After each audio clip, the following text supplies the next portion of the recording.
Ma femme avait emménagé chez sa mère pour s'occuper d'elle, alors j'ai décidé de lui faire une surprise et j'y suis allé avec notre fils de 7 ans. La porte d'entrée était entr'ouverte. Mon fils a jeté un coup d'œil et a tiré sur mon t-shirt.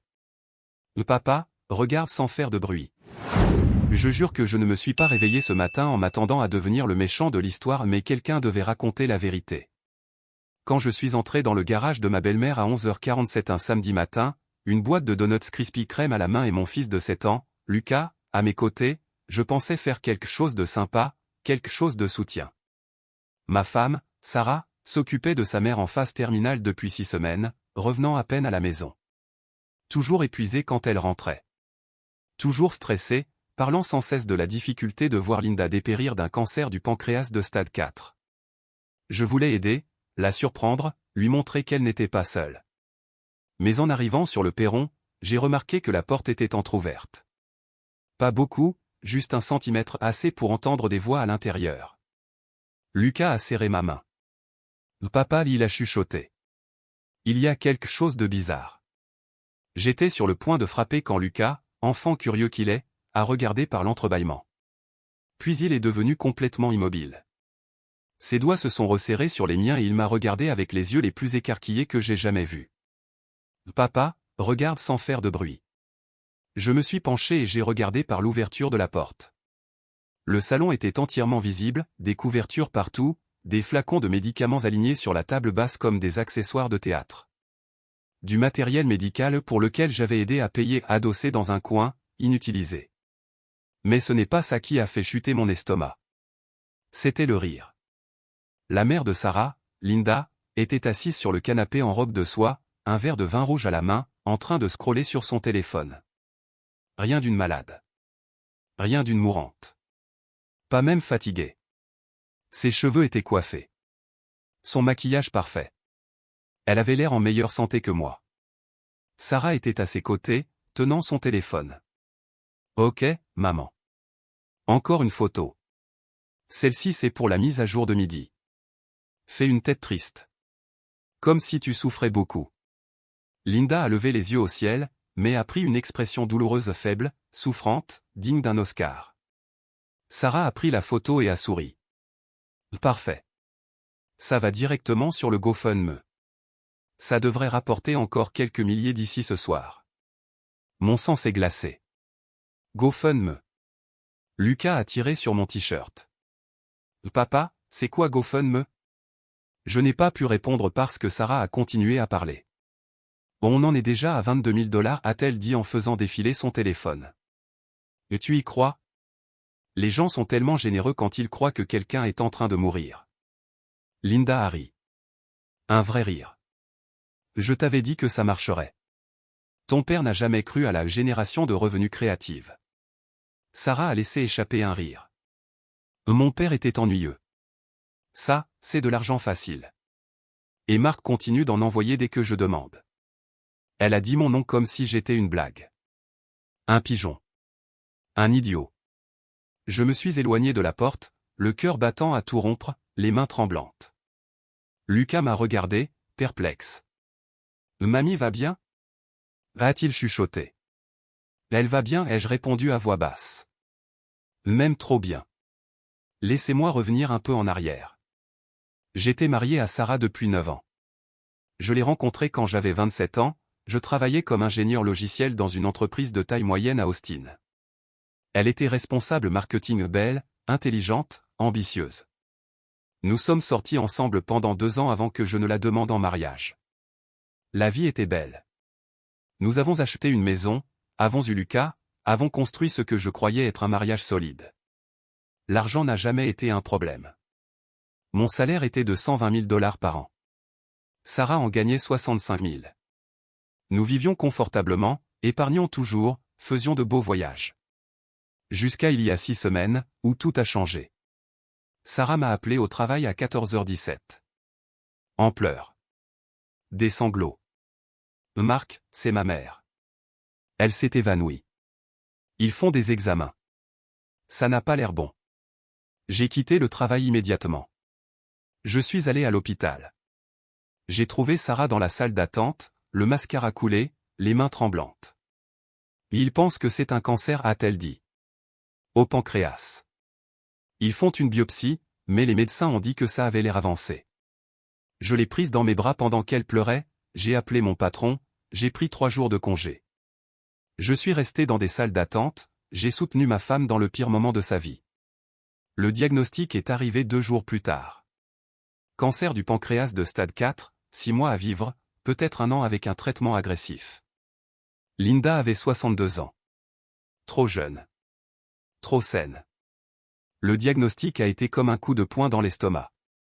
Elle doit commencer le traitement immédiatement, m'a dit Sarah en pleurant. Mais l'assurance ne couvre pas tout. On va devoir payer de notre poche environ. Elle a fait une pause, calculant. 40 000. On trouvera un moyen, j'ai dit. Tout ce dont elle a besoin. Sarah m'a serré fort. Je dois emménager chez elle. M'occuper d'elle. Elle a besoin de quelqu'un 24 heures sur 24. Pour combien de temps? Je ne sais pas. Aussi longtemps qu'elle sera là. Je n'ai pas posé de questions. Comment aurais-je pu? Ma belle-mère était en train de mourir. Ma femme devait s'occuper d'elle. C'est comme ça que fonctionnent les familles. Sarah a déménagé le lendemain, a pris un congé du travail, est devenue l'aidante à temps plein et j'ai envoyé le premier chèque, 8 000 $ de nos économies. Pour les frais médicaux, a dit Sarah. Les gaz, les médicaments, l'équipement. Je l'ai envoyé sans hésiter. La première chose étrange que j'ai remarquée, c'était il y a 3 semaines. Sarah a posté sur Facebook. Jour 21 à m'occuper de ma mère. La chose la plus difficile que j'ai jamais faite. La voir souffrir me brise le cœur. S'il vous plaît, priez pour nous. La photo montrait Linda dans un lit d'hôpital, avec des tubes dans le nez, les yeux fermés, l'air fragile. 600 commentaires. Nous prions pour vous. Restez forte. Je vous envoie tout mon amour. Mais quelque chose dans la photo me dérangeait, l'heure. Elle avait été prise à 19h13. Sarah disait toujours que Linda dormait tous les jours à 18h, parce que les médicaments contre la douleur la sonnaient. Je me suis convaincu que j'imaginais des choses. Que le deuil rendait paranoïaque. Jusqu'à ce que je remarque la manucure. Sur la photo que Sarah a postée 2 jours plus tard, une autre mise à jour déchirante, ses ongles étaient faits. Une Française parfaite, professionnelle. Ça coûte au moins 60 $. Sarah, ai-je demandé lors d'un des rares appels qu'elle passait à la maison, tu t'es faite les ongles? Quoi? Non. Pourquoi? Sur la photo d'hier. Tes ongles ont l'air fraîchement faits. Silence. Puis. Ah, cette photo date de la semaine dernière. Je l'ai juste postée en retard. Je n'ai pas eu de temps pour moi, Marc. Je suis occupé à essayer de maintenir ma mère en vie. La culpabilité m'a frappé immédiatement. Bien sûr qu'elle ne s'était pas faite les ongles. J'étais ridicule. Sauf que les métadonnées de la photo que j'ai vérifiées parce que je ne pouvais pas chasser ce sentiment étrange montraient qu'elle avait été prise le même jour où elle avait été postée. La deuxième chose étrange s'est produite il y a 2 semaines. La facture de notre carte de crédit commune est arrivée. Je la vérifiais toujours. Une habitude héritée de mes parents, obsédés par les finances. Article, DoorDash 147,63 $. Date, il y a 3 jours. J'ai appelé Sarah. Question rapide. Tu as commandé sur DoorDash? Oui. J'étais trop fatigué pour cuisiner. Un problème? Non. Juste que. 147 $, c'est beaucoup pour de la livraison de nourriture. Maman ne peut pas manger beaucoup, mais quand elle peut, je commande ce qu'elle veut. Elle est en train de mourir, Marc. Je ne vais pas lui refuser du réconfort alimentaire. D'accord. Bien sûr. Désolé. Mais 147 $ pour quelqu'un qui pouvait à peine manger? C'était du sushi pour 4 personnes. Du sushi cher. J'ai regardé la facture de la semaine précédente. Un autre DoorDash. 160 $. Et encore 120 $. En 3 semaines, Sarah avait dépensé plus de 800 $ en livraison pour quelqu'un qui, théoriquement, ne pouvait pas garder la nourriture. La troisième chose étrange s'est produite il y a 10 jours. Sarah a posté une autre mise à jour. Maman a eu une nuit terrible. La douleur est insupportable. Nous envisageons des soins palliatifs. La photo montrait Sarah épuisée. Sans maquillage, les cheveux tirés en un chignon désordonné. Forte et souffrante. Mais en arrière-plan, presque imperceptible, il y avait un sac de chez Neiman Marcus. J'ai zoomé. Confirmé. Neiman Marcus, le grand magasin de luxe où un t-shirt coûte 300 $. J'ai vérifié notre carte. Aucun paiement chez Neiman Marcus. Ce qui signifiait qu'elle avait utilisé de l'argent liquide ou une autre carte. J'ai pensé, peut-être que c'était un vieux sac. Peut-être qu'il était là avant que Linda ne tombe malade. Mais mon instinct criait autre chose. 4 jours plus tard, j'ai engagé un détective privé. Il s'appelait James Rodriguez, ancien détective de la police de Houston pendant 23 ans, maintenant propriétaire de Rodriguez Investigation.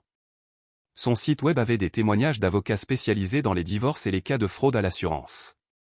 Je l'ai appelé depuis ma voiture, pendant ma pause déjeuner. Je pense que ma femme ment sur la maladie de sa mère. Et qu'est-ce qui vous fait penser ça? Je lui ai tout raconté. Les photos, les dépenses, les incohérences. Ça pourrait être le stress, a-t-il dit. Les gens agissent bizarrement pendant les maladies en phase terminale. Ou, elle ment. Que voulez-vous que je découvre? Si Linda est vraiment malade. Des dossiers médicaux, la vérité. Ce n'est pas légal, a-t-il répondu. Pas sans consentement. J'ai besoin de savoir si ma femme me ment. Il est resté silencieux. Je peux faire de la surveillance. Documenter ce que je vois. Si votre belle-mère est en bonne santé, ça deviendra évident. Combien? 2000 pour une semaine, plus les frais. J'ai fait le virement le soir même. James m'a appelé 3 jours plus tard, à 18h47. Il faut qu'on se parle en personne.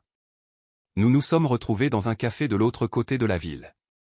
Il a fait glisser un dossier sur la table. Votre belle-mère n'est pas malade. Mon estomac s'est retourné. Vous êtes sûr? Absolument. J'ai observé la maison pendant 3 jours. Linda sort tous les jours à 9h30. Elle va au yoga, puis déjeune dans des restaurants chers, puis fait du shopping. Hier, elle est rentrée avec des sacs de chez Nordstrom, Sephora et Williams-Sonoma. Il m'a montré les photos. Linda en tenue de sport, riant avec des amis devant un studio de yoga. Linda déjeunant, buvant du vin, l'air saine et pleine de vie. Linda portant des sacs de shopping, souriante. Aucune femme malade ne bougeait comme ça. Il y a plus, a dit James.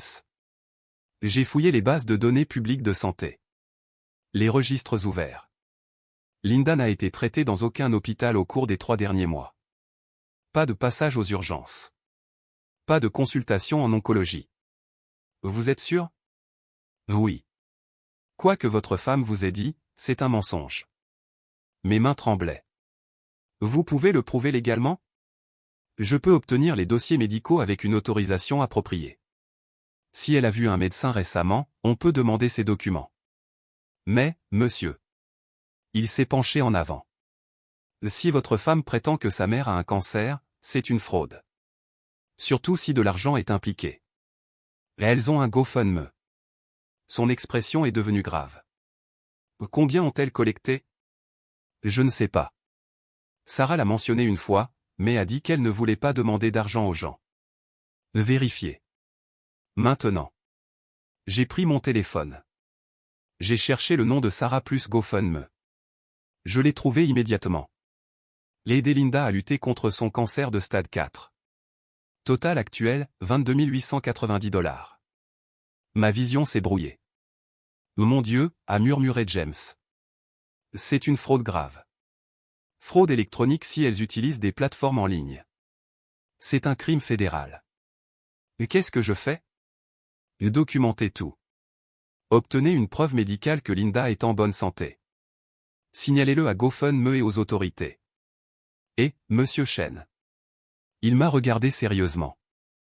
Trouvez un avocat spécialisé en divorce aujourd'hui.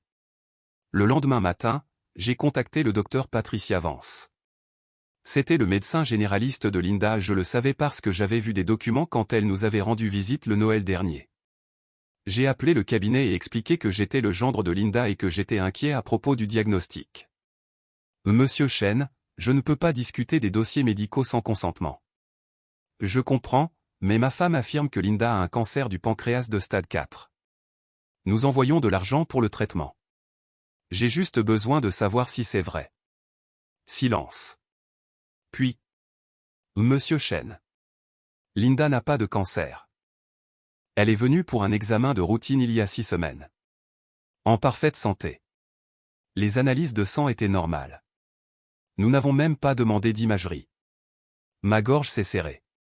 Vous en êtes absolument certaine? Complètement. C'est ma patiente. Je le saurai. Vous pouvez le mettre par écrit? Pas sans une assignation ou le consentement de Linda. Et si je vous disais qu'il y a une fraude impliquée? Que des gens ont donné plus de 20 000 $ en se basant sur un faux diagnostic de cancer? Son ton a changé. C'est illégal. Je sais. J'ai besoin de preuves. Consultez un avocat. Demandez-lui d'obtenir une assignation de mes dossiers. Je coopérerai pleinement. J'ai engagé Alexander Martinez l'après-midi même. Martinez et Associates. Droit de la famille. 22 ans d'expérience au Texas. Spécialisé dans les divorces à haut patrimoine et les cas de fraude. Monsieur Chen, ce que vous décrivez est grave. Fraude médicale, fraude sur GoFundMe, possiblement fraude électronique. Ce n'est pas seulement une affaire de divorce. Cela pourrait devenir criminel. Mais qu'est-ce que je fais? Nous montons un dossier en béton. Dossiers médicaux prouvant que Linda est en bonne santé. Relevé financier montrant où est allé l'argent de GoFundMe. Capture d'écran de chaque publication, chaque mise à jour, chaque mensonge. Nous documentons tout. Ensuite, nous exposons cela publiquement et légalement. Combien de temps cela prend-il? 1 semaine. Si nous sommes rapides, je vais déposer aujourd'hui même une demande d'assignation pour les dossiers médicaux de Linda. Dès que nous les aurons, nous apportons tout cela à la police et à la presse. À la presse? Monsieur Chen, votre femme a commis une fraude contre des centaines de personnes. Elle mérite de le savoir, et l'exposition publique l'empêchera de prétendre à un malentendu. Et mon fils? C'est pour cela que nous faisons tout correctement. Nous demanderons la garde totale. Nous allons documenter que votre femme est une menteuse et une fraudeuse. Aucun juge ne lui confiera la garde après cela. Les dossiers médicaux sont arrivés 4 jours plus tard par coursier. J'ai ouvert l'enveloppe dans la voiture. Les mains tremblantes, le cœur battant la chamade. En tête officielle de la Dr Vance. Déclaration signée et certifiée. À acquis de droit. Cette lettre confirme que Linda Morrison, née le 3 décembre 1962, est ma patiente. Elle a effectué un examen physique de routine le 15 septembre 2023. Toutes ses analyses de sang, examens d'imagerie et tests diagnostiques ont donné des résultats normaux. Madame Morrison ne souffre d'aucune forme de cancer. Elle est en bonne santé pour son âge. Signé. Dr Patricia Vance, MD. Je l'ai lu 5 fois. Ma femme m'avait menti sur tout pendant 6 semaines. Elle avait volé des inconnus. Elle m'avait volé moi. Pendant que je travaillais, payais les factures et élevais notre fils seul. J'ai passé les 2 jours suivants à rassembler le reste. Des captures d'écran de toutes les publications que Sarah avait faites sur Facebook. Chaque mise à jour déchirante, chaque photo de Linda faisant la malade, des photos que je savais maintenant être mises en scène. Des relevés bancaires montrant les 8 000 $ que j'avais transférés. Des factures de cartes de crédit avec les commandes d'ordage absurdes, les achats, les spas. Les photos de surveillance de James, Linda au yoga, déjeunant, faisant du shopping. Les dossiers médicaux de la Dr Vance. Alexander a tout compilé dans un dossier juridique. C'est le cas de fraude le plus solide que j'ai vu en 5 ans. Le procureur n'aura aucun problème à porter plainte. Quand agissons-nous? Demain. Je vais tout envoyer au service des fraudes de GoFundMe, aux chaînes de télévision locales et à la police. Tout exposé en même temps. Elles n'auront pas le temps d'inventer des excuses. Sarah va tout perdre. Elle le mérite. C'est une criminelle. Mais j'avais encore une chose à faire. Samedi matin. Des donuts. Lucas. J'avais besoin de voir de mes propres yeux. J'avais besoin d'être témoin du mensonge avant de tout détruire. Alors j'ai conduit jusqu'à la maison de Linda, me suis garé dans l'allée et suis allé à la porte avec mon fils. Et elles étaient là, en train de rire, de planifier, de célébrer la facilité avec laquelle on pouvait voler des gens de bonne foi. J'ai éloigné Lucas de la porte et nous sommes retournés jusqu'au camion. Mon téléphone était déjà dans ma main. L'email, rédigé en brouillon, prêt à être envoyé. Papa, a chuchoté Lucas, qu'est-ce qui se passe? Rien, mon fils. Papa a juste besoin de faire quelque chose. J'ai ouvert l'email. J'ai vérifié 3 fois la liste des destinataires. GoFundMe, département des fraudes. Police de Houston, unité des crimes financiers. Chaîne 2, service d'investigation. Chaîne 11, service d'investigation. Et les 347 personnes qui avaient commenté les publications de Sarah en CCI. Objet, alerte à la fraude, la campagne GoFundMe pour le cancer de Linda Morrison est une escroquerie. Corps de l'email. Pièce jointe. Les dossiers médicaux de la docteure Patricia Vance confirmant que Linda Morrison n'a pas de cancer et est en parfaite santé. Les photos de surveillance montrant Linda en cours de yoga, au restaurant et en train de faire des courses, des activités impossibles pour une patiente atteinte d'un cancer en phase terminale. Les relevés bancaires prouvant que l'argent de GoFundMe a été dépensé en articles de luxe, pas en soins médicaux. Les captures d'écran des photos mises en scène utilisées pour tromper les donateurs. Linda Morrison et Sarah Chen ont fraudé plus de 300 donateurs, collectant $22 680 sur la base d'un faux diagnostic de cancer. Il s'agit d'une fraude criminelle. Les preuves sont jointes. Mon doigt a plané au-dessus du bouton envoyer. J'ai pensé à Sarah, à nos 9 ans de mariage, à la vie que nous avions construite. Puis j'ai pensé aux 347 personnes qui avaient donné, croyant au mensonge. Des personnes qui avaient probablement donné de l'argent qu'elles pouvaient à peine se permettre de perdre, pensant aider quelqu'un à mourir dans la dignité. J'ai cliqué sur envoyer. L'email a été délivré à 11h52 du matin. J'ai attendu 60 secondes. Puis j'ai ouvert la porte d'entrée et je suis entré. Sarah et Linda étaient encore dans le salon. Linda posait pour une autre photo, cette fois avec une expression épuisée mais pleine d'espoir, tandis que Sarah ajustait l'éclairage. Toutes deux se sont tournées vers moi. Le visage de Sarah est devenu blanc. Marc, qu'est-ce que tu? Depuis combien de temps tu? Suffisamment longtemps, ai-je répondu. Linda s'est levée d'un bond, renversant du vin sur le tapis coûteux. Les taches rouges se sont répandues comme du sang. Marc, ce n'est pas ce que tu crois. Non. Parce qu'on dirait que vous faites semblant d'avoir un cancer pour commettre une fraude. Le téléphone de Sarah a glissé de sa main et s'est écrasé sur le sol, l'écran fissuré. Marc, je peux tout expliquer. Expliquer à qui? À la police? À GoFundMe? Aux 300 personnes que vous avez volées? Sa voix est devenue aiguë. Nous n'avons rien volé. Les gens ont donné de leur plein gré, sur la base de mensonges. Ça s'appelle une fraude. Le visage de Linda est passé du pâle au rouge vif. Tu n'avais pas le droit de nous espionner. Et vous n'aviez pas le droit de voler des gens qui vous faisaient confiance, ai-je répondu. Sarah a fait un pas en avant, les mains levées comme pour calmer un animal sauvage. Marc, s'il te plaît, on peut arranger ça. Je rends l'argent. Je supprime les publications. Personne n'a besoin de savoir. Trop tard. Ils savent déjà. Ses yeux se sont écarquillés. Qu'est-ce que tu as fait? J'ai envoyé les preuves. Les dossiers médicaux prouvant que ta mère n'est pas malade. Les photos de surveillance, les relevés bancaires, tout. À GoFundMe, à la police et à chaque personne qui a fait un don.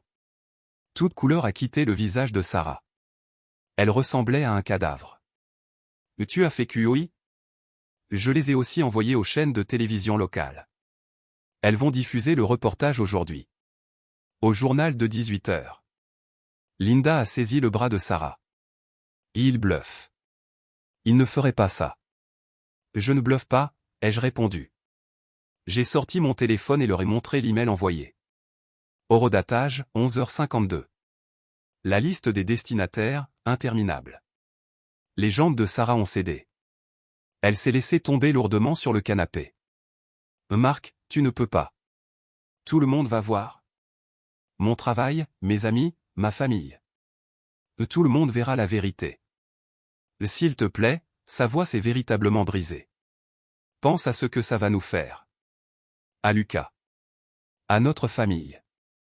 J'y ai pensé. C'est justement pour ça que j'apprends à notre fils à ne pas être un menteur. Linda s'est mise à hurler.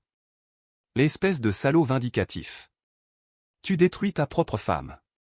Pourquoi? Pour te sentir supérieur? Je détruis une criminelle qui se trouve être ma femme. Sarah pleurait à présent. De vraies larmes, pas celles des mises en scène. Marc, s'il te plaît. J'ai commis une erreur. J'étais désespéré. On peut arranger ça. Arranger quoi? Tu as volé 22 000 $ à des inconnus. Tu as pris 8 000 $ de nos économies. Tu m'as menti pendant 6 semaines. Tu as fait semblant que ta mère avait un cancer. Quelle partie de tout ça est arrangeable? Je rends tout. Je vais réparer ça. Tu ne peux pas réparer ça. Tu peux seulement en affronter les conséquences. La première sirène a retenti au loin. Le visage de Sarah s'est tourné d'un coup vers la fenêtre. Non, non, non, non. Je les ai appelés avant de venir. Ils doivent être à environ 3 minutes. Linda a attrapé son sac à main. On s'en va maintenant. Sarah, prends tes affaires. Vous n'irez nulle part, les jeux coupés. La maison est cernée. Ce n'était pas vrai, mais elle ne le savait pas. Sarah s'est précipitée sur moi. Pour de vrai. Et donne-moi ton téléphone. Efface ça. Efface tout. Je me suis écarté, gardant mon téléphone hors de sa portée. C'est déjà envoyé, Sarah. C'est fini. Elle s'est effondrée sur le canapé, secouée de sanglots. Linda est restée immobile, réalisant que les murs se refermaient sur elle. Lucas a tiré sur ma manche. Papa, qu'est-ce qui se passe? La justice, mon fils. On est en train de voir la justice se faire. La voiture de police s'est arrêtée à 11h57. Par la fenêtre, j'ai vu l'officier James Martinez sortir du véhicule. Derrière lui, l'inspectrice Rachel Foster, de la division des crimes financiers. Ils sont venus jusqu'à la porte. Je l'ai ouverte avant qu'ils ne frappent. Monsieur Chen? A demandé Martinez. C'est moi. Les suspects sont ici, Sarah Chen, ma femme, et Linda Morrison, sa mère. L'inspectrice Foster est entrée, carnet en main. Madame Chen, Madame Morrison, je suis l'inspectrice Foster, crime financier. Nous avons reçu des preuves de fraude liées à une campagne GoFundMe. J'ai besoin de vous poser quelques questions. Sarah sanglotait. C'est un malentendu. Nous avons des dossiers médicaux indiquant que vous n'avez pas de cancer, a déclaré Foster en regardant Linda. Nous avons également des preuves vidéo montrant des activités incompatibles avec un cancer du pancréas de stade 4, ainsi que des relevés financiers prouvant que l'argent de GoFundMe a été utilisé pour des dépenses personnelles. Linda a essayé de parler. Rien n'est sorti. Vous êtes toutes les deux soupçonnées de fraude électronique, d'escroquerie et d'abus de bienfaisance, a poursuivi Foster. Ce sont des accusations très graves. Nous avons besoin que vous nous suiviez au commissariat pour déposer votre version des faits. On est arrêté? A chuchoté Sarah. Pas encore, mais cela pourrait changer en fonction de votre coopération. Sarah m'a regardé, le maquillage bavant, les cheveux en désordre. La mise en scène était terminée. Marc, s'il te plaît, ne les laisse pas faire ça. C'est toi qui t'es mise dans cette situation. Martinez s'est éclairci la gorge. Monsieur Chen, vous nous avez fourni les preuves que nous avons reçues? Oui. Mon avocat a tout compilé. C'est légitime. Nous aurons besoin de votre déposition complète. Pouvez-vous venir cet après-midi? Je peux. L'inspectrice a fait signe à Sarah et Linda de la suivre. Elles se sont dirigées vers la porte en chancelant. Sarah s'est retournée une dernière fois. Marc, pense à Lucas.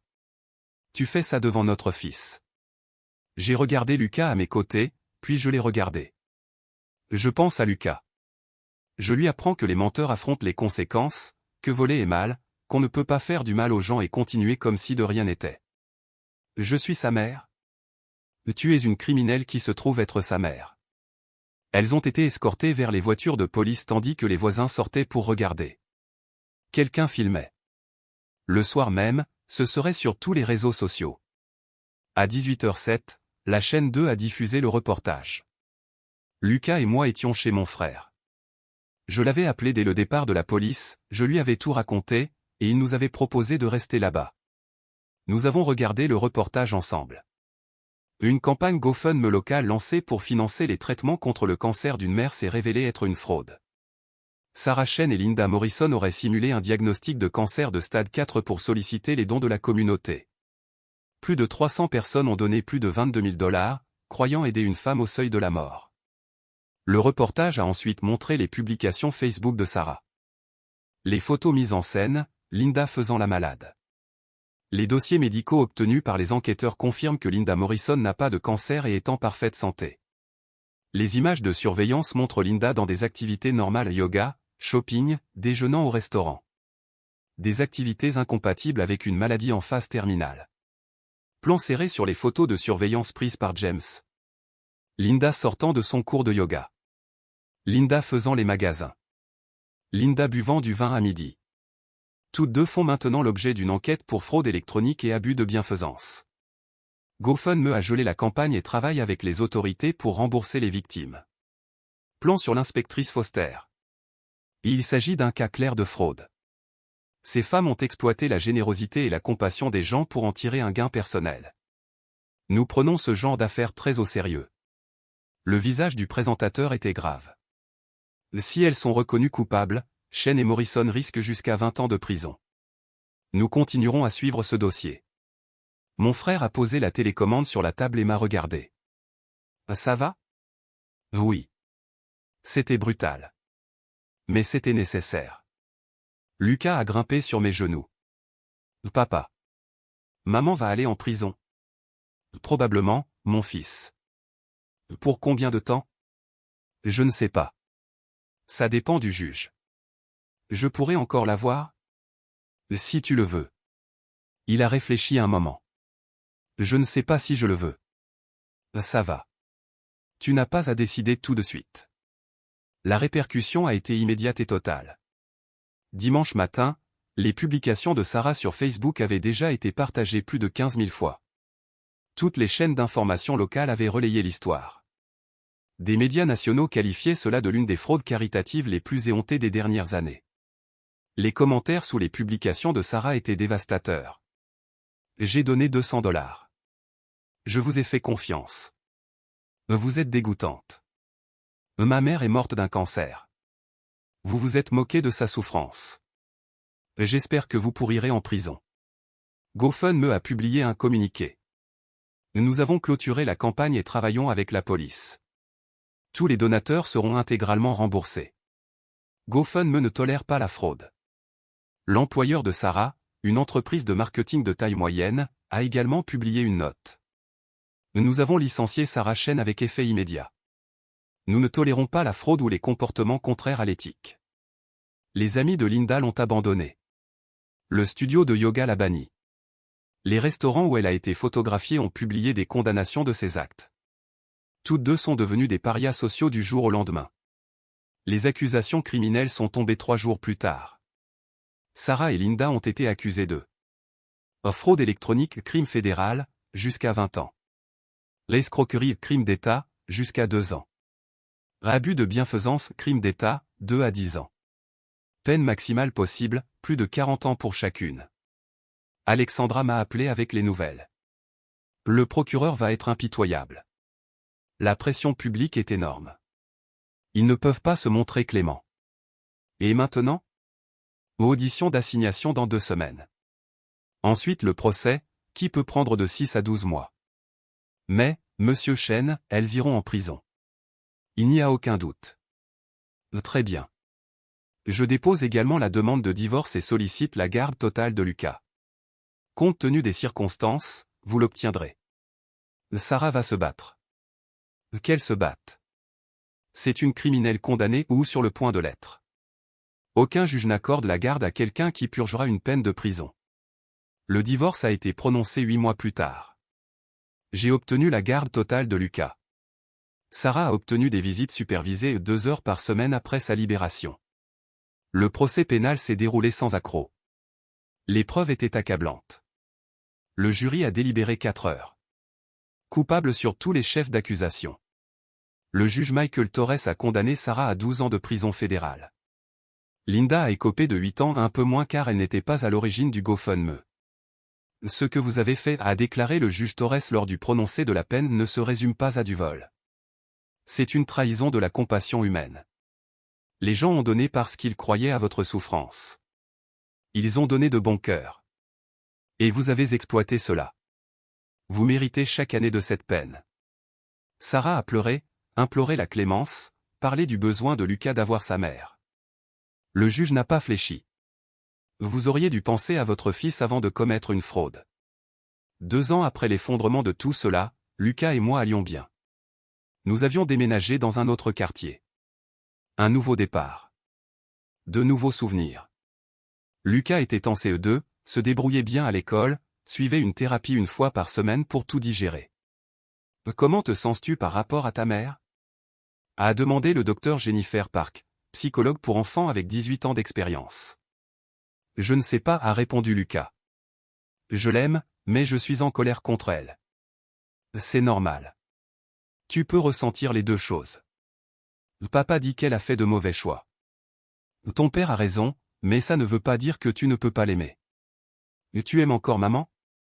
M'a demandé Lucas ce soir-là. J'ai repensé à nos 9 ans de mariage, à avoir cru en quelqu'un qui n'avait jamais vraiment existé. J'aime la personne que je croyais qu'elle était. Pas celle qu'elle est réellement. C'est triste. Oui. Tu es en colère contre moi parce que je l'aime? Jamais. C'est ta mère. L'amour ne disparaît pas parce que quelqu'un a fait quelque chose de mal. Il m'a pris dans ses bras. Tu es un bon père. J'essaie, mon fils. Sarah m'a appelé de la prison le mois dernier. Nous n'avions pas parlé depuis le procès. J'avais bloqué son numéro, son email, tout.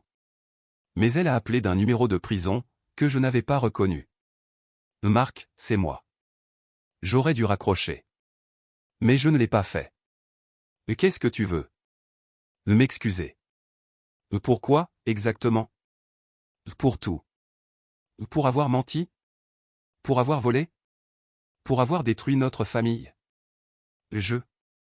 D'accord. C'est tout? Juste tout? Qu'est-ce que tu veux que je dise, Marc? Que tu me pardonnes? Je ne pardonne pas. Que tu comprends? Je ne comprends pas. J'étais désespéré. Tu n'étais pas désespéré. Tu étais avide. C'est différent.